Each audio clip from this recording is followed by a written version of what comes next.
একটা সত্যি কথা কি জানো বন্ধুরা, আমরা মেয়েরা সাধারণত শাশুড়ি মায়ের সাথে মানে বেশিরভাগ মেয়েদেরই শাশুড়ি মায়ের সাথে আমাদের ভালো সম্পর্ক হয়তো থাকে না, কিন্তু এটা কি জানো যে একটা শ্বশুর বাড়িতে শাশুড়ি না থাকলে সেই পরিবারটা মানে কীরকম হয়ে যায়।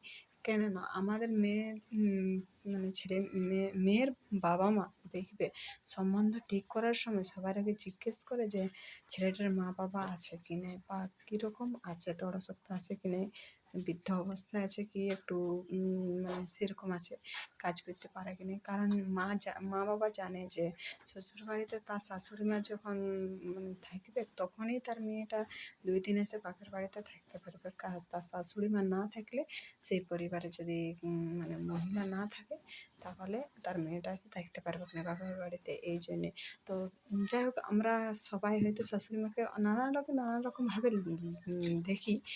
হয়তো কারো ভালো হয়, কারো খারাপ হয়, কেউ মায়ের মতো পায়, কেউ পায় নাই, কিন্তু যেমনই হোক না কেন শাশুড়ি মা শাশুড়ি মাই হোক।